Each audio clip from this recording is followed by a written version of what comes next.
You already hit go. You do 3, 2, 1 before you go. I wanted to give a Also, I little think bit of when you breathing count down for room. TV, and again, like in Time in China, referencing only Wayne's World, you don't say the two and the one. You just do the number, which doesn't translate very well to a audio show. Yeah, yeah. Gary, just start the show.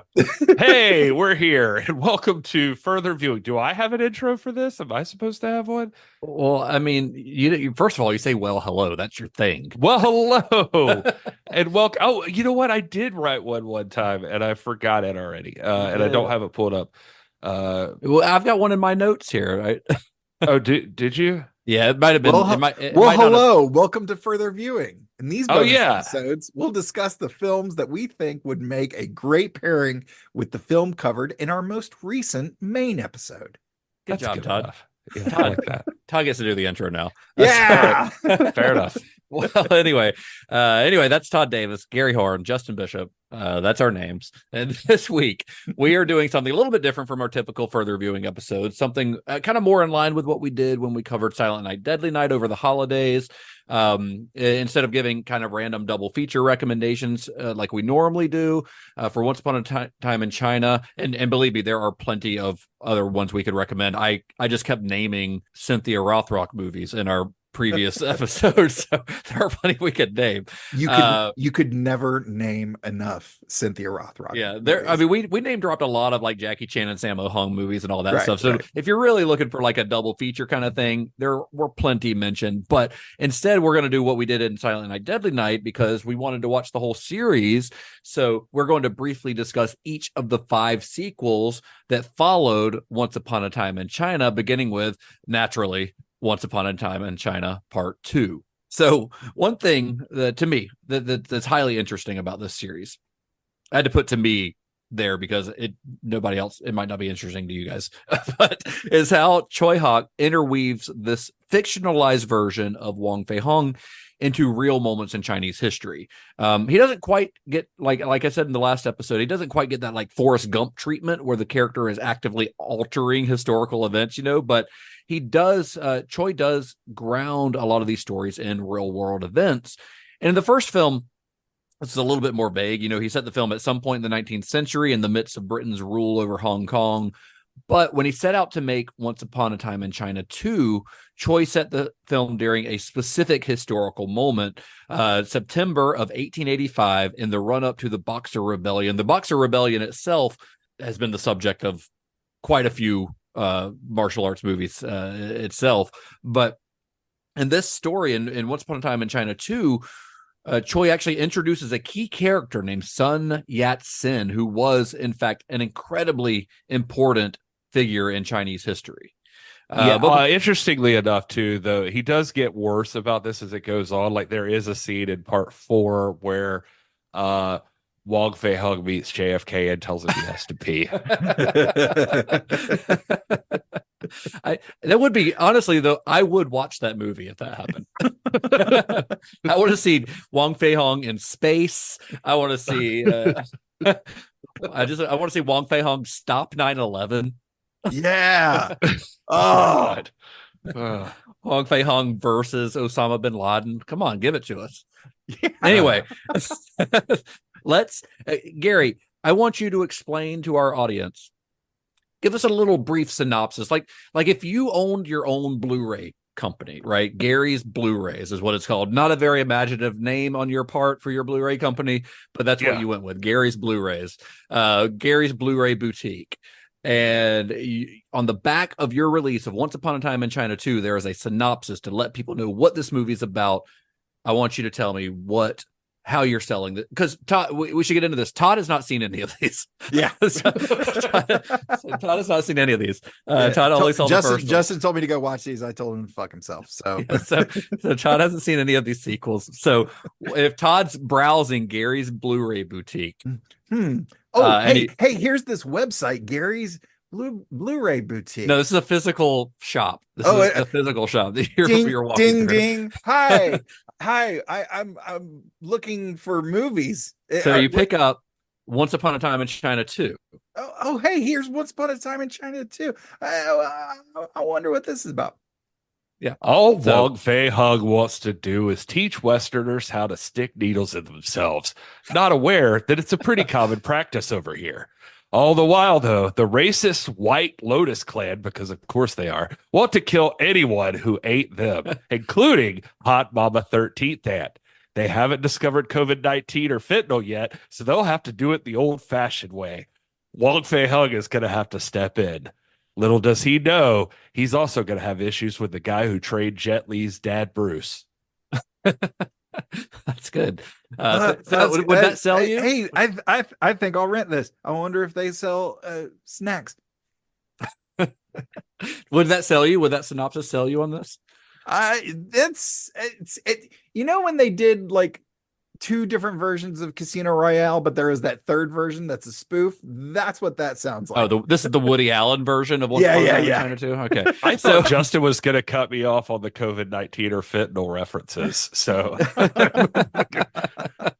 thought he was going to be like, no, come on.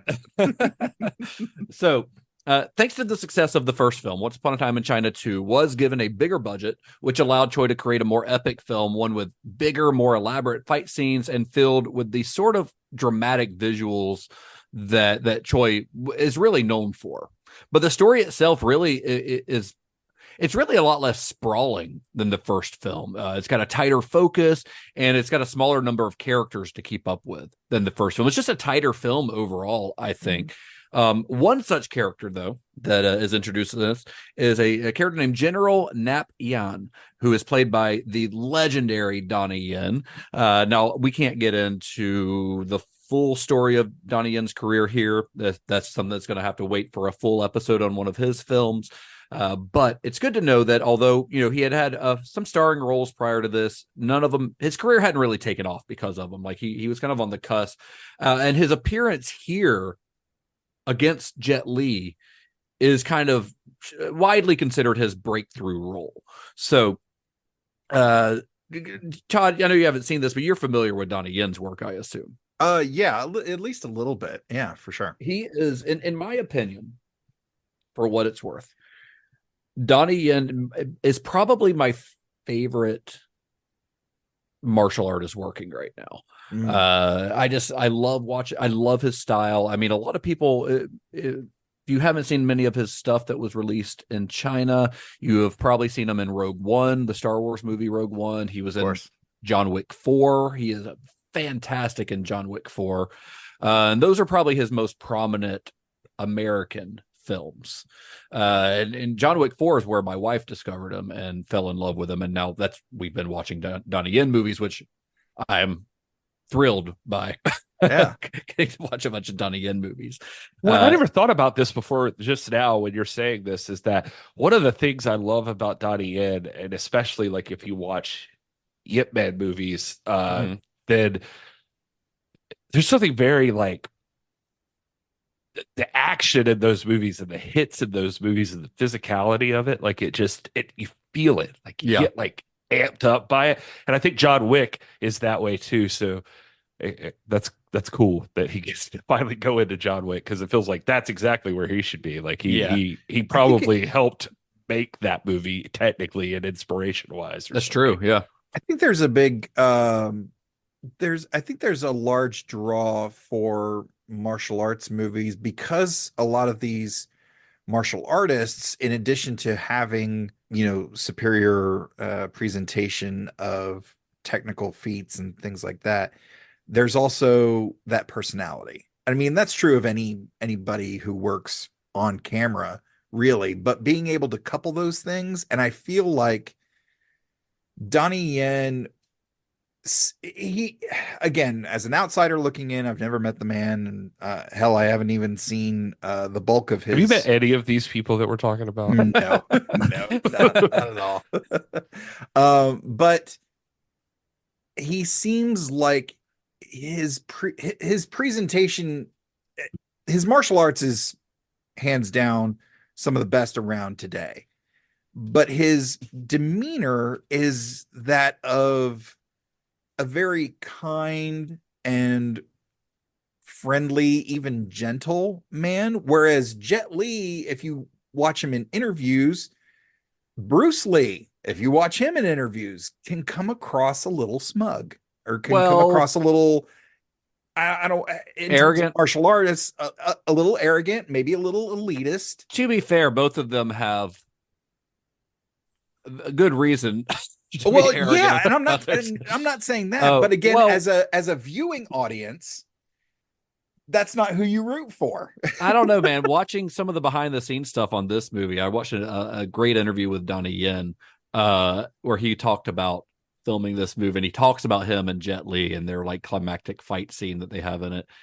And I don't have the exact words in front of me, but the gist of it was him saying like, when you have the two greatest martial artists in the world facing up against each other. So he definitely has a little bit of that arrogance there too. Like he's really good and he knows that he's really good. Like he knows how good he is. See, to me, that sounds like he's saying that tongue in cheek, because that's not something that's not something a martial artist says.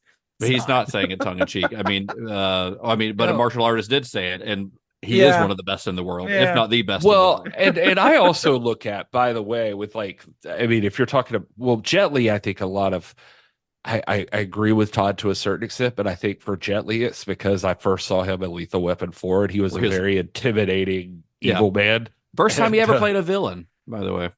Yeah, but he was good at it, and he was just like, oh God, they can't even do anything to this guy. He's just too badass, and he's mean.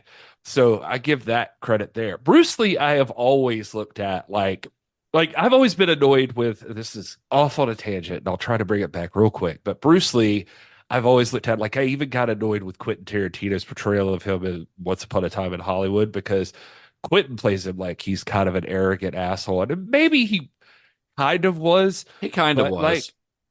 But I look at him and it's like, this dude is in a position in a world that does not take him seriously. Right. And if nobody's gonna butter his bread, then he's got to. He's got to be confident. He's got to be very self-assured in what he's doing. And so I don't know. I've always given him a pass for like, no, the dude's just trying to like, he's trying to just like push himself into this industry, assert himself. That's the word I'm looking at. So anyway.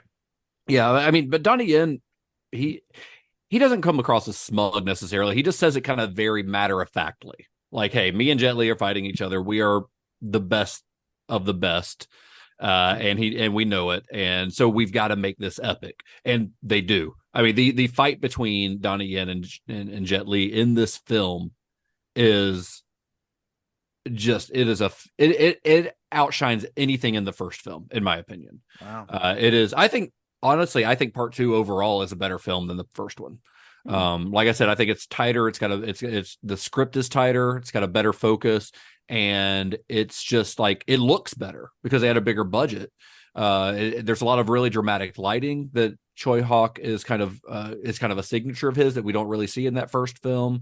But that Donnie Yen fight, dude, is like what he uses. There's one moment where he uses like a sheet or a sheet of fabric and he gets it wet. Yeah, there's like cloth or something. Weird. And he twists it up to a point where it becomes essentially like he uses like a bow staff, which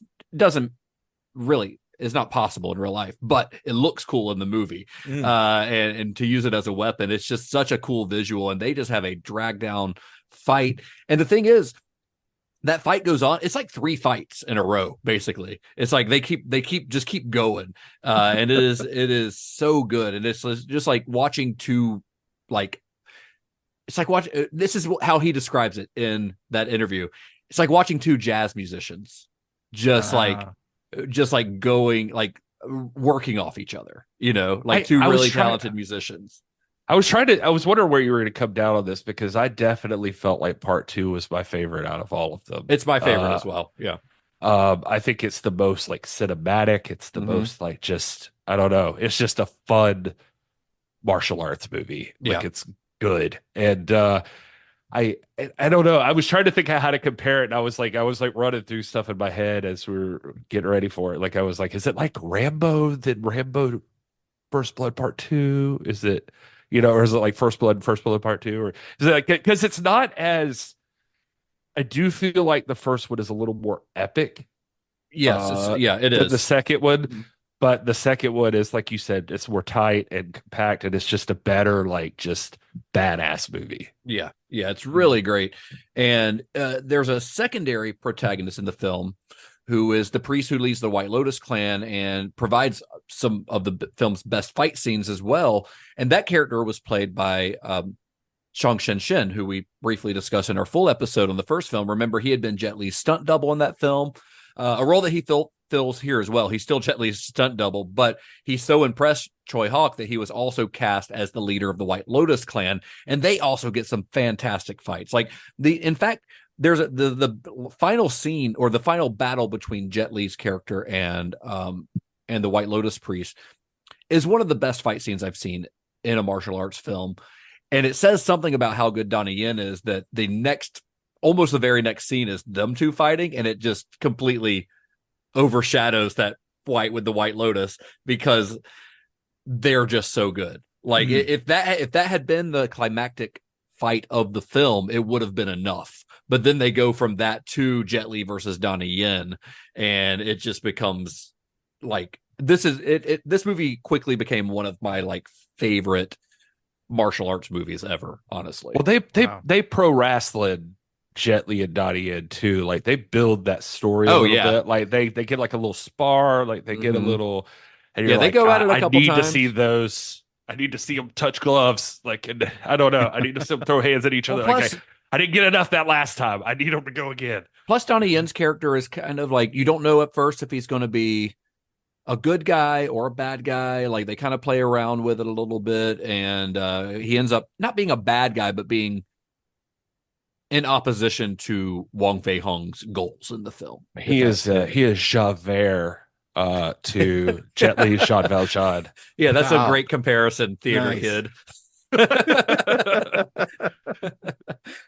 Missing from the cast this time is Yun Bao, who played Lung Foon in the first film and who was, as I mentioned in that episode, a little bit overqualified for the role. So in part 2, he's replaced by an actor named Max Mok, and the character becomes more of kind of a comic sidekick than he had been in the first film. He's actually very funny.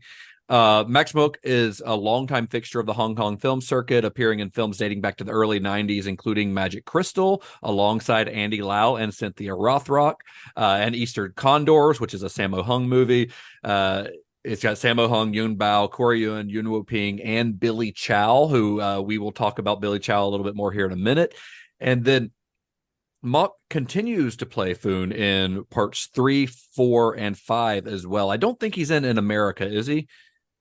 Do you remember? I don't think he is. I don't think he is, but he's really funny. He's a little. He gets to ham it up a little bit more in the later ones. Like, I mean, there are large parts of, I think, part 3 where Wong Fei Hung just kind of disappears and it becomes about his sidekicks for a while. It might be part 4, but he holds his own. I mean, he's very funny. He's not the martial artist that Yun Bao is, but as just a comic relief character, he's really good. Once Upon a Time in China 2 was a major success when it was released in Hong Kong in 1992, earning even more at the box office than its predecessor, which is a rarity in Hong Kong, in the Hong Kong film market, for a sequel to make more than the first one. And it went on to be nominated for 9 Hong Kong Film Awards, with Yuen Woo-ping taking home the trophy for Best Action Choreography. Yuen Woo-ping did this one solo, not with his brothers this time. But I don't know, fantastic film. Like I said, and Gary, I'm glad that you agree, Gary, that you think that this is the best of the series. I think that's kind of widely. I think it's widely considered the best of the series. It just takes everything that the first film does and kind of amps it up a little bit while still making the story itself more contained. I did try to look that up, and like it was weird. Like I think if you look at like Letterboxd reviews, I think generally people think this is the cooler one. But you get on like Reddit or something, some people are dicks about this one for some reason. I don't know. What about? Do you know why? Like what they don't like about it? They think it's like I was looking at this and like some people think it's kind of boring because I think there's some time in between action sequences. I think they're great. The first film is that way. Yeah, well, yeah. I mean, I don't think it's any different than the first in that way. But I remember I just remember reading some people talk about that they thought it was kind of tedious and boring, and like it just never. I very much disagree with that. But I don't know. I think it's great. Anyway, Todd, you should watch it. If you I- don't I watch definitely- Well, I mean, if you don't watch any of the other sequels, watch part 2. You okay. should see part 2. Part 2 is really good. I think you'll appreciate just Yeah. how great the fighting is in it. Yeah. Yeah, I mean, it sounds like for Jet Li versus Donnie Yen alone, sounds like it's worth the price of admission. It So, is. yeah, I'm Absolutely. down for that. So part 2, like I said, major success. Part 3 is inevitable at this point. And a lot of folks, when you start reading reviews of part 3, seem to think that it's a major step down from the first 2 films. And while I agree that it doesn't quite reach the heights of those, I do think that it contains some of the best fight choreography in the entire series. There are some very fun fights in part 3. Ironically, though, it's not Yuen Woo-ping, the legendary choreographer that we've mentioned, for the first 2 films. He's not responsible for the fights this time. Instead, it's Yun Bun, who's another member of that Seven Little Fortunes group. He was in there along with Jackie Chan and Sammo Hung and Yun Bao when they all went to the Peking Opera School. So Yun Bun is doing it this time. And one of my favorite things, I've already mentioned him a little bit here, or maybe it was on I mentioned him on the main episode, but one of my favorite things about part 3 is that there's a new character that's introduced, and he's one that provides the film's emotional heft, because he's kind of a bad guy who becomes a good guy sort of thing, and some of the best fight moments of the entire series. And that man is named Clubfoot. He doesn't have a club foot. He just uses his feet a lot. So I guess that's where we got the nickname. But he is played by Xiang Shen, still the guy who, is playing Jet Li's stunt double, the guy who played the White Lotus priest. But I guess here he impressed Choi enough in his role as the White Lotus priest that in part 3, they just decided to give him a bigger role, and one that he will play in several films going forward. I actually think he is in every sequel from here on. I think he's the only one that's in every one from here on, but he is fun to watch. He loves to kick, real kicky guy. Loves using his feet.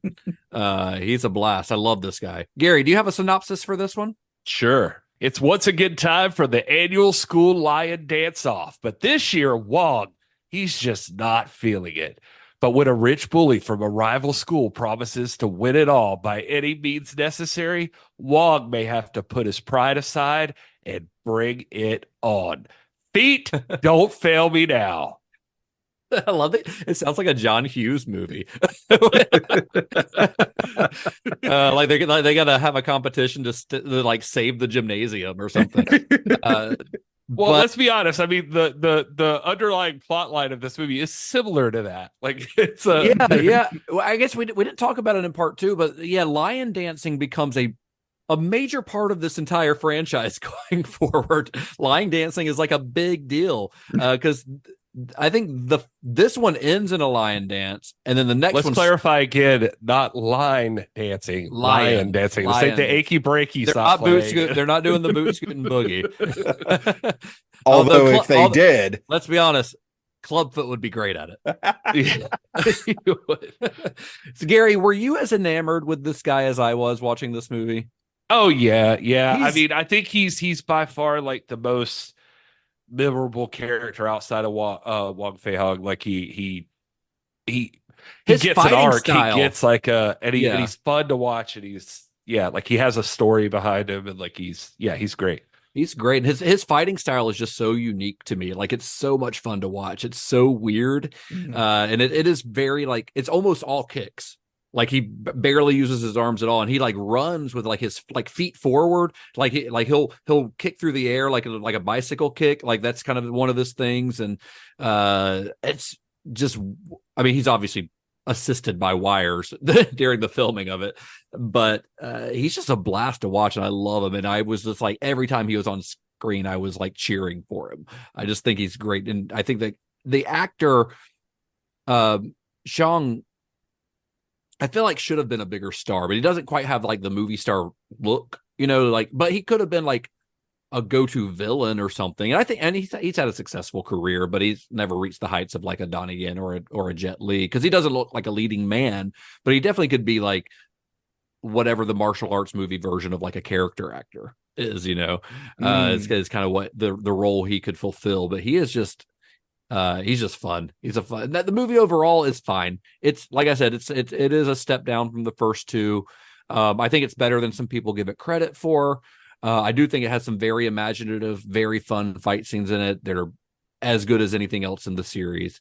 But overall, it definitely feels like the franchise is starting to lose a little bit of steam around this point, but still worth watching, in my opinion. Do you agree, Gary? I would say the first two are like essential. Yeah. I would almost say like this would be a fun trilogy if this one didn't play right. This one has an ending that like kind of feels like there's more to tell. So like it goes into the next one. Yeah, and the next one does pick up like immediately after the end of this one. So like Yeah, they ended this one planning on a part 4. Yeah, but yeah, this was still fun. I mean, and like, and if for nothing else than what Justin's talking about, like Clubfoot 7 or whatever. Clubfoot 7. He's worth seeing. He's worth the price of admission, in my opinion. Plus, you still get to see Jet Li be a badass and stuff, so it's fun. Yeah, and a lion dance. And lots of lion dancing. Spoiler alert. Jet Li does it. Wong ends up joining the lion dance and taking first prize. Yep, he does great. Part 3, like you said, it ends in a way that kind of sets up part 4. Part 4 does pick up immediately after the events of part 3, but you see a bit of a changing of the guard here in part 4. Part 4 is where things get a little weird because Choi Hawk moves into an overseeing role as the film's producer, handing off the directing duties to part 3's action choreographer Yun Bun. So Choi Hawk's not there. Or he's there, but he's not directing. But we're also missing Rosamund Kwan, a 13th aunt. She is not in this one. She was in part 2 and part 3, but she's gone this time. And instead, we are introduced to her sister, naturally 14th aunt is her name, played by Jean Wang. And she's fine too. She's not as charming as Rosamund Kwan, but she's good. But she's very attractive. Yeah. But most notably, Jet Li's gone. No Jet Li in the part 4.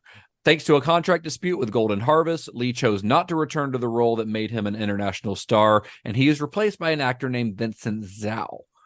Or Zhao, I guess is how you say it. Zhao had been discovered by Corey Yuen in 1992 when he was scouting the Beijing Sports University. He was trying to find a martial arts to play the antagonist for his 1993 film Fong Sai-yuk, which starred Jet Li, actually, in the lead role. And it was released here in the United States as Jet Li's The Legend, or simply The Legend. That's one of the movies that got imported here in the U.S. after he kind of became popular internationally, The Legend. Okay. It's a good little movie.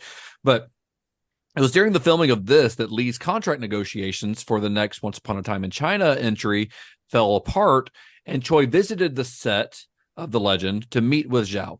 So he was so impressed with this guy's performance that he quickly recruited the actor to replace Lee as Wong Fei-hung. Gary, do us the honors of reading the Gary's Blu-ray Boutique synopsis for this one. Have you seen Mighty Ducks 2? Well, think that instead of the local lion dance off, this time we're going international. But don't worry, there's still more racist cults to deal with and a 14th aunt who might be hotter than the 13th. If you're confused, shut the fuck up. You know what you're here for. Watch the kicking. This time you get lion dancers from all over the world, which makes for some pretty good visuals because they're not, they have different animals. They're not just lions that they're dancing as. But what do you feel about Vincent Zhao in the lead role? And compared to like the first 3? I mean, I hate to it's no like personal knock against the guy, but it's definitely like it's not the same anymore. Yeah, he definitely he's a very capable martial artist, very good, and the movie introduces him in a pretty interesting way where you get this whole opening credit sequence that's just him doing a demonstration, basically like jumping around, kicking, flipping, and doing all this stuff, kind of showing off for the audience. And almost like how that the 13 Chambers of Shaolin or whatever, like they had that opening like performance or whatever, Yeah. So you get to see him kind of showing off his skills, and he's clearly very good. And then it ends with a freeze frame that's just a kind of a close up of his face that says Vincent Zhao as Wong Fei-hung. So your audiences are immediately like, okay, this is the guy who's taking over the role. And we just saw him do a bunch of badass stuff.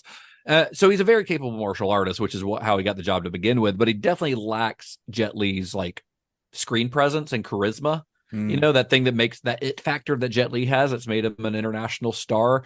Zhao is kind of missing that, but I mean, he's good. He's a good, like I said, he's a good performer. He actually does get better in the next one, I think, personally. But here he's like in the fight scenes, he's great, but he still doesn't quite have Jet Li's grace, even in those fight scenes. Jet Li has like a lightness to his performance in like fight scenes that I think this guy's just kind of missing. There's just something about it that's not quite good, even though, you know, if he were in a regular martial arts competition or a fight, he would definitely hold his own against anybody, you know. Yeah, but it's not as smooth as Lee. Like it's so weird to say, but like there's something's a little off, and yeah, I don't know. And even just knowing that it's a different guy, I think is already trouble enough. I was thinking when I was watching it, I was like, man, I wonder if this is how Bond actors are or something. Right. Like when you have to replace like Bond Yeah. or something, you're like, oh God, like I gotta be this guy. Yeah. But oh no, it's interesting. It's not like he's bad. It's just like you're Not immediately just, like, this is not the same guy. You can't not compare him to Jet Li, who is one of the best to ever do it. So he's got big shoes to fill. Figuratively, I think Jet Li's shoes are actually probably pretty small. His very small shoe size. There are a couple of other cast members, though, that I want to talk about. The first, which we briefly mentioned a few minutes ago, is Billy Chow. Billy Chow is sort of a legendary jobber of Hong Kong cinema. He was a world champion kickboxer before turning to acting in the 1980s, making his debut as an unnamed soldier in Eastern Condors alongside Sammo Hung, Yun Bao, and Yun Wu Ping. He would go on to play thugs in Jackie Chan movies like Dragons Forever and Miracles in 1988. And then throughout the 90s, he was cast primarily as villains, appearing in several Jet Li movies, including Fist of Legend, and later opposite Donnie Yen in Iron Monkey 2. So the guy's got some legit credentials here. And Once Upon a Time in China 4, he appears as one of two Chinese mercenaries that are hired by the film's German villains. It's not the British and Americans this time, it's the Germans. I think we had some Russians in the last one too, right? Yeah, I think there was were the Russians. Yeah. But he's the one in this one. You may remember this guy, Gary, because his what seems to be his special move, his special power is punching horses in slow motion, something he does several times throughout the movie. That's like his thing. Is that he runs you and might punches think a that horse. if he says you might think Justin like saying like, oh, he punches a horse in slow motion, and it's like, oh, that's a one-time gag, like that's just funny. But no, that's for some thing. reason this guy does it. If you are on a horse and you see this guy coming, you need to turn around and run, because this man will punch your horse in the face and your horse will fall down to the ground, possibly dead or knocked out. That's his thing. Horse punching man. I don't even know the character's name. That's just what I call him in the whole movie. Horse puncher. It's real weird. It's real weird, but it's funny. Every time it happens, I laughed. Except I felt kind of bad for the horse, because they're clearly like pulling a horse's legs out from under them to get these shots, which but horses are resilient, I guess. I don't know. I don't know. I think when a horse they do shoot horses when they break a leg. If a horse falls and breaks a leg or something, which is sometimes happens if a horse is going to fall over, then that's kind of the end for a horse. Yeah. I don't know. Let's just say that the American Humane Society, or PETA, was not involved in the making of this movie, but I don't think I don't think he actually punched the horse. That should be. It wasn't like that Ben-Hur movie or something where like they kept breaking the horse's legs on purpose by like making them drop into a hole. Remember that? Yeah. What? Yeah. That's another movie we'll cover someday, maybe. But there's a whole chariot race where many a horse gets murdered. So. Yeah. Jeez. But that's Billy Chow. Billy Chow, great Hong Kong martial arts movie goon. That's like his role in these movies, right? The other mercenary here, there's two of them, is played by an actor named Chen Kar-lok. So Chen began his career as a stuntman at the tender age of 16, and he was a member of Sammo Hung's stunt team for many years. He made his film debut in Heart of a Dragon, which is directed by Sammo Hung, alongside Jackie Chan. Is that And the that one with was Sean Connery as the voice of the dragon? That's Dragonheart. But that was 1985, and then throughout the 1980s, he worked as a stunt performer on legendary Hong Kong action films like My Lucky Stars, Righting Wrongs, which I waxed poetic about in our main episode, and Dragons Forever. So on that last one, Dragons Forever, he was actually the stunt double for Jackie Chan. So imagine having to be a stand-in for a stunt that's so dangerous that Jackie Chan says, I'm not doing that. We joked about this in the episode, Yeah. that you would be bored, but yeah, then the part comes up where they need you. That's gonna be intimidating. Like, there's what a the stunt fuck's coming this guy up, not gonna do? right? Like, there's a stunt coming up where Jackie Chan's like, nope, I'm not doing that. Like, I've seen this man literally fall from the top of a building. I've seen this man crash cars down hillsides where he hits 60 cars in a row, and but no, he's like, I'm not doing this, you're doing this. So that's this guy's job. He also appeared in acting roles in a lot of these films. So he'd be a stunt performer, but he'd also have some on-screen roles where he was playing a character.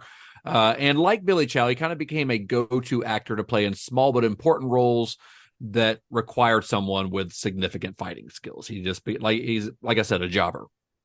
In 1992, though, oddly enough, he played none other than Wong Fei-hung himself in a film called Martial Arts Master Wong Fei-hung, which is not very imaginative, but I think that's a literal translation of the Chinese name of that movie. So he's played at this point, you don't think they have to say martial arts master. This is his job. This is what he does. This is what Wong Fei-hung is. That's what he's known for. We've had 150 movies where you fucking seen him, but just in case you didn't know, knows the martial arts. He knows martial arts. So what did you think of this one overall, though, Gary? This is I think this might be my least favorite one. It's my least favorite too. Yeah. it's if I'm ranking them, this one's on the bottom. Still enjoyed watching it, but not as much as some of the other ones. There were points in this one where I was kind of like, am I burnt out? Like, am I done now? Yeah, this one feels like it spins its wheels a little bit. Yeah, but still got some great fight scenes. It's still fun. It's just when you watch it after watching the other ones, because I watched these like all in a row over the course of a week or whatever, that you can really feel the differences in this one. And it does feel like a bit of a slump, but it earned significantly less than the first three films in the series, but it was still successful enough at the box office that Golden Harvest decided to go ahead with the next planned film in the franchise, aptly titled Once Upon a Time in China 5. Gary, hit us with the synopsis. Poor Wong Fei-hung. He just can't catch a break. You know how Jack White talked about being able to take on a 7-nation army? What happens if there's 8? Plus, 13th Aunt is back, and she is not happy about 14th Aunt being in the picture. Now there's pirates, too?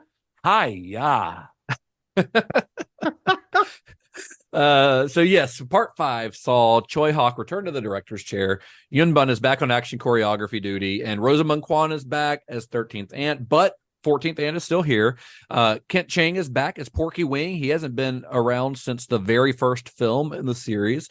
And Vincent Zhao continues in the role of Wong Fei-hung. But the role of Bucktooth So has also been recast, this time with an actor named Roger Kwok playing the character. Now, this time around, Choi Hawk has completely abandoned the sort of loftiness, the idea of making like important historical epics that he had done in the earlier entries, and instead he kind of turns this into pure pulp adventure with, as Gary's synopsis said, Wong Fei-hung and his students battling actual pirates, and it is wonderful, and it ends in like a gun battle.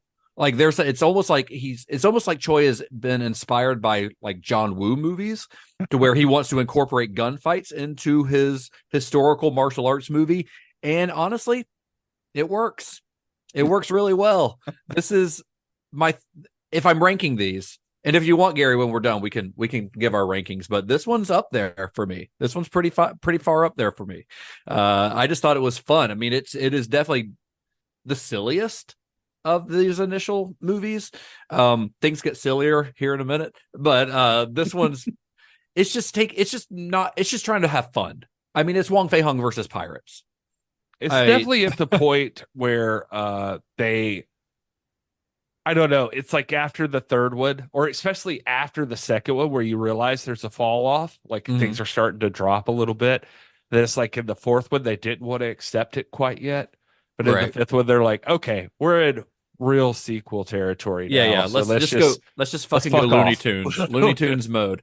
Right. And Vincent Zhao, I think, is better in this one. I think he's just like, he feels more comfortable. He's still not as good as Jet Li, don't get me wrong, but he does feel like he's more comfortable in the role. He's more charismatic in the role.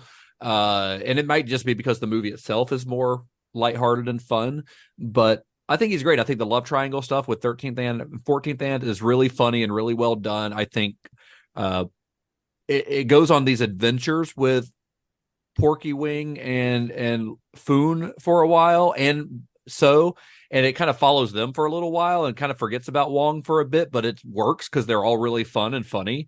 So you don't mind. Like, I would watch a movie about their adventures because they're hilarious. They're a fun little his students basically they all become the comedic relief here. And but the fight scenes are great. Like the way they're lit, it makes you think of like Spielberg, or the Goonies or something like that. Like the pirate stuff really gave me Goonies vibes, like the underground, where what's his name, the pirates stashes and the Goonies. And I don't know, it's just, I thought this one was a blast. Hey, you guys, what if he had showed let's do up? kung fu.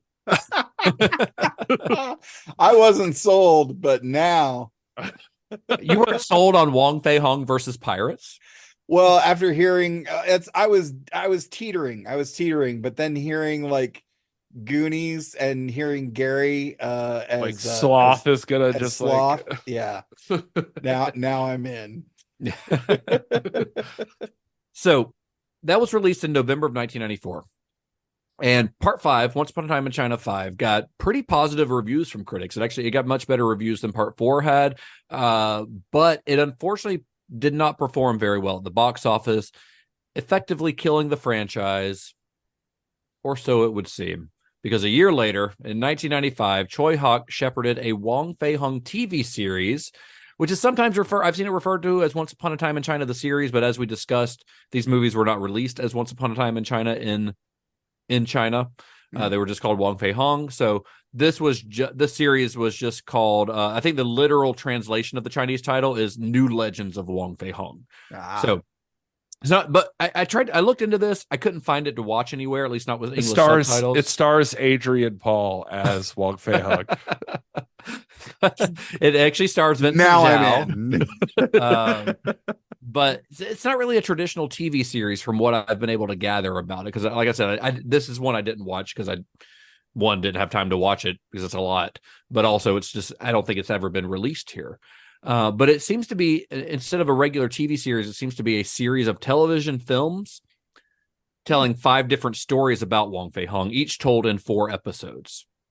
So, unfortunately, there's not a lot of other information about them out there. You can find the plot synopsis for each one out there, but that's kind of all that's available here. But it was produced by Choi Hawk. It saw the return of Vincent Zhao, Kent Ching, and Max Mogg. They're all returning in their roles. Although 13th Aunt does get recast with Maggie Hsu in the role. She's a big star in Hong Kong cinema. And another role that was recast was that of Bucktooth So. Here he's played by an actor named Power Chan, who would return to that very same role in Chu Hark's final Wong Fei Hung project, which is called Once Upon a Time in China and America.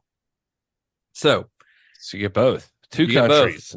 And even though it's all in America, actually, the whole movie. If we're gonna come back for a 6th movie, we gotta have lots of countries. Yeah. involved. So I don't know. In this one, well, Gary, do you have a synopsis for this one? You know what? I actually did not write. Okay. It's Wong Fei Hung and cowboys and Indians. Yeah. So basically, in this one, Bucktooth So, who I think is credited as Talkative So in this one, he's returned to America to open an American branch of Po Chi Lam, which, that's Wong Fei Hong's medical clinic. So this prompts Wong Fei Hong, 13th Aunt, and Clubfoot to come visit him. Thus, Clubfoot was a bad guy. No, he joins he becomes a student of, by the end of part 3. So at the dance off, there's like an So antagonistic moment. He starts as a bad guy, gets won over, and then becomes a student of Wong. He basically, like one of Wong Fei-hung's students, ends up like getting in a little fight with him, but during the fight something happens and it ends up hurting his legs, and Wong Fei-hung helps him out. And so rare image of gore in these movies with his leg. You get a little touch of gore there. The only time it happens in any of these. That's what I was saying. He's the only one with like an arc like through these movies. Like he gets like more character work. Like he's a bad guy. He's a stooge for the bad guys at first, but then when he gets hurt and gets left behind, they heal him, and then he like turns around and is like, now I'm a student of Wong Fei-hung. Yeah, so he becomes one of his students. Yeah, so through the other series, he is after part 3, or from about like, I don't know, 2/3 of the way through part 3 on, he is a good guy. He's like Johnny in Cobra Kai, kind of. Like I haven't seen Cobra Kai. Like he turns himself around. He's still got plenty of badassness that you're like, this guy's got some spice to him. Still a lot of kicking, yeah. So they all come to America, and this plunges, this classic Chinese folk hero into the American West of the early 20th century. So it's a fun little thing. This time, Choi Hawk is not directing. He's still just producing, handing over directing duties to Sammo Hung himself. Sammo Hung directed this one. But most notably, we should mention Jet Li returns to the role of Wong Fei-hung in Once Upon a Time in China and America. So this is the last time ever playing the character, but it is what a film to go out on, because this movie is wacky. It is. It's got some great fight scenes in it, though. I mean, that first one, the first big battle, which is their stagecoach getting, it's Wong. It's Wong, 13th Ant Clubfoot, and I don't think Bucktooth might be there with them at that point. I can't remember, but anyway, their stagecoach naturally gets attacked by Indians, so they have to fight them. Native Americans. So they call them Indians in the movie, but yes, Native Americans, and none of whom are played by Native Americans, by the way. Not a single one. Right. Not a single. They're all there. I don't know who. None of them are Native American actors. They're all of various ethnicities that have slightly brown skin, I guess. And my favorite part is that sorry, go ahead. No, go ahead. I was just gonna say my favorite part is that Wong Fei-hung, he hurts his head and he gets amnesia. During this process, he becomes like one of the other tribes saves him. Yeah, and so that he kind of becomes part of that tribe. He becomes and then battles the rival tribe and beats the whole rival Indian tribe. He doesn't remember anything about his past prior to this, except the kung fu, obviously. Oh, okay. And and then he so you get to see Jet Li dressed in feathers and war paint. Oh, you do. But then he hurts his head again, or something. Something happens. I forget now, and he gets his memory back of his other past, but not the Indian past. Yeah. He doesn't remember. Yeah. I don't know why. I don't know what the point of any of it is. I don't know how amnesia works, but he hurts his head the first time because after that big battle with the native tribe, their stagecoach goes off a cliff and into a river. It's a pretty spectacular crash, honestly, but he ends up bumping his head, and they end up being fine. The rest of them are fine, but I guess he is found downriver by an Indian tribe and doesn't remember anything. So it's kicking with wolves. Yeah, but if Kevin Costner lost his memory. Okay. Yeah. All right. And then he also sort of has this like flirty relationship with one of the native women, who is played by a white woman named Krista Bell, who's in a bunch of David Lynch stuff. Interestingly enough, her Native American name is Aunt of the 15. What if that were true? It's not. I will say, I think that watching this, like every single person in this film, and overall, I enjoyed this. It's silly. It's a silly movie, but every person in it who speaks English, is terrible. Like a terrible actor.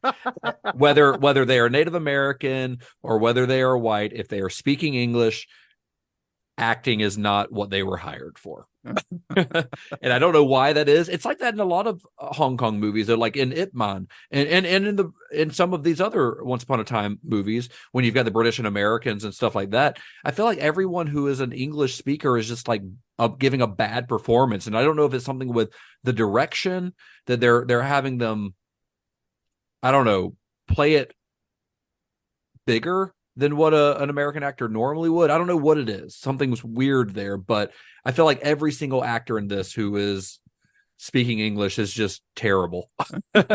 Well, a couple of things. Todd, you'll appreciate one of these in the reviews, because I don't know if we're doing the review thing. So if we're not, I'll say one of the reviews definitely said it gave it 1 star and said just it's the Star Trek episode where Kirk gets amnesia and becomes a Native American, but this has Wong Fei Hung.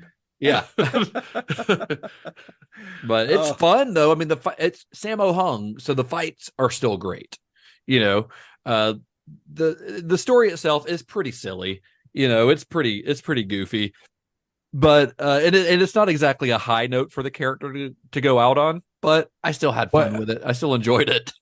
My other thing was, my favorite part of this whole thing is that Jackie Chan, apparently in his book, he talks about this, that he was pissed off about this with Sammo because this was his idea. It was his idea. He wanted cowboys and kung fu, and Sammo used it here in this movie. And so Sammo did apologize, so it saved the friendship. And I don't even think this is the first time that's used ever. But anyway. Yeah, a couple of years later, Jackie Chan does get to do Shanghai Noon. Yeah. So he gets to do his cowboys and kung fu then. And this movie, Once Upon a Time in China and America, was it was actually filmed in America. It was filmed in Texas, actually. Really? In a town called Bracketville, a place called Alamo Village, where they built basically a replica of the Alamo, because the actual Alamo is, you know, in the middle of downtown San Antonio, surrounded by skyscrapers. Well, it's for the John Wayne movie, right? Yeah, the John Wayne movie called The Alamo that came out in 1960. So it was built for that, but it's become like a film set, essentially, kind of like old Tucson, you know, and outside of Tucson, Arizona. So, but yeah, oddly enough, when this movie opened, opening weekend, it opened Chinese New Year that year, 1997, and its biggest competition at the box office was another Sammo Hung movie. Another movie that Sammo directed. He had 2 movies out at the same time. That movie was Mr. Nice Guy, starring Jackie Chan. Wow. But yeah, like Gary said, I was going to mention this as well, that this Once Upon a Time in China and America actually did cause a rift between Chan and Hung, because Chan said that he had this idea of a martial arts, you know, hero showing up in the American West. Of course, as Gary mentioned, that later became Shanghai Noon. But that way, by the way, Shanghai Noon has another fun Once Upon a Time in China connection, because its fight choreography was by Yun Bao, the original Foon. He came over to help his buddy Jackie Chan on Shanghai Noon and did the fight choreography for it. So I like the idea of him training Owen Wilson. And yeah, like you said, Gary, they did later make up. Chan and Hung, they made up a couple years later, but Hung would actually end up making a cameo in Jackie Chan's 2004 film Around the World in 80 Days, and in that film, Sammo Hung portrayed Wong Fei Hung. There you go. So it's all come full circle now. So it's a fun story. It's a fun franchise, though. I think it's really fun. I mean, those first 2 are hard to beat. The rest of them, though, I think they're worth watching if you're a fan of martial arts movies. I think they are great. The first 2, though, are definitely essential viewing. Nice. So, Gary, I think you've sold me on the second one. Versus pirates and cowboys and Indians. I think. Yep. I think. Yeah. Yeah. I mean, you're on the right track. All right. All right. How would you rank these, Gary? Well, definitely. I mean, I would probably go 2-1, and then I would go. I think I would probably still stick with 3 next. I could go 5 or 3. in that third spot. Got to make a choice, Gary. Life is all about making tough decisions. I'll go 3 just because it stays with Jet Li, and Okay. and then 5, and then America, and then America's last? No, and then 4 would be last. Yeah. Okay. I would go 2, 1, just like you, but then I go 5. Okay. But I love those pirates. I just really like those scenes where they're fighting the pirates. I mean, it's fun. There's treasure, there's guns, there's all kinds of fun, weird stuff that you don't see in any of the other movies. So I go 2, 1, 5. Even above the introduction of Clubfoot, huh? Yeah, I mean the Clubfoot stuff is that does make me question that, but Clubfoot still gets to do some great stuff in the other movies. Granted, I do think when he's the bad guy in part 3 is when he's at his best. That's when he gets to show off the most, show off his skills the most. But yeah, I think I go 2, 1, 5, 3, America, 4. Yeah. So we're pretty close there. We're pretty close. We just swap where 3 and 5 are. Yeah. Yeah, but I don't know. It's a fun series. I had a lot of fun watching all of them. I watched it, and I said it in our regular episode, but that Criterion box set is really fantastic. There's like an hour-long documentary just about Wong Fei Hong on it. So if you're interested in the more of the history behind that, it's a documentary that was produced, I think, for Chinese television, and it's very in-depth. It's really cool. They visit Foshan, like where his house was. There's a Wong Fei Hong museum there. Like, it's really cool. Nice. If you're into the history side of things. But there are interviews with everyone from there's several with Choi Hawk, Donnie Yen, Jet Li, what was Choi's wife's name? Sunshin He, I think was her name, that founded the film production company with him. They Yun Wo Ping. There's like a 40-minute interview with him, like a Q&A that was done in America. So there's a translator, but that one's really great because I just love that guy anyway. But yeah, I mean, the hours and hours of special features on there. It's a really fantastic set. Highly, highly recommended if you're a fan of these. But that's all. I think that's all we got for this week. What do you think, Gary? You got anything else to add about this series?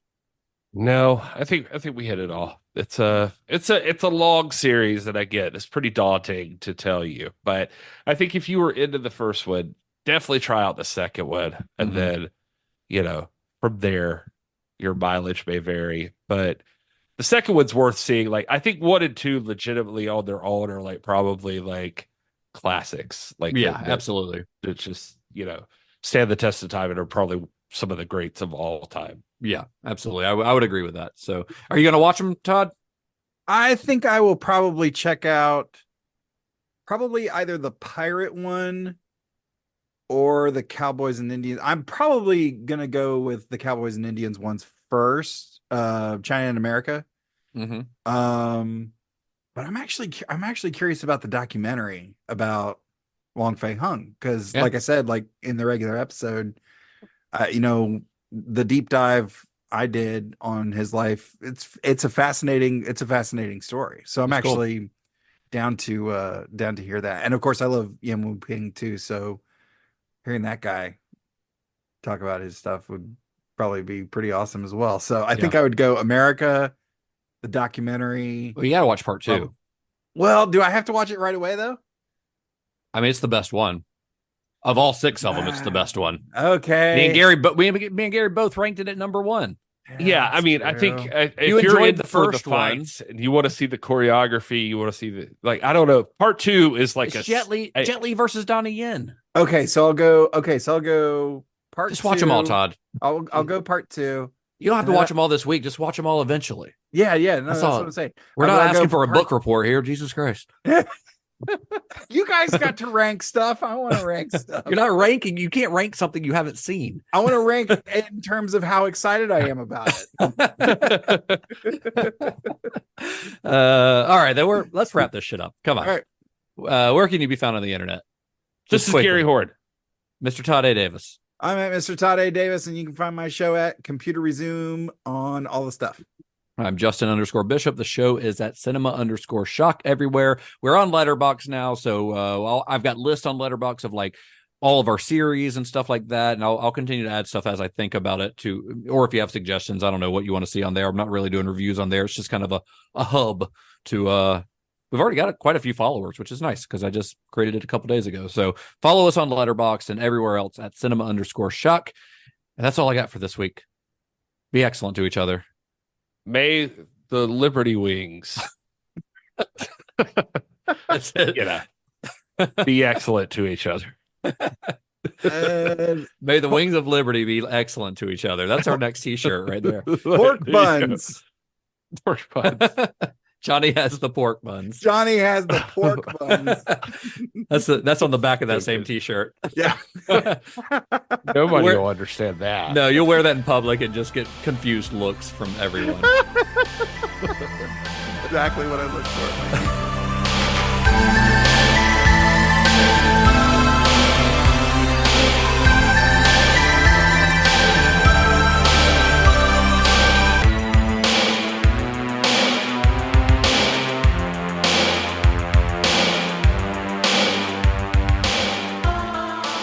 Where'd Gary go? Gary, where'd you go? You peeing again? I know he can hear me. He's got those cordless headphones on. Just glad I can't hear a pee. Gary.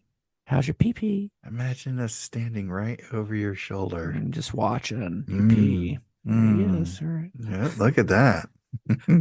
There he is back. I thought I could get out and pee real quick. You fucking dickheads. That was funny.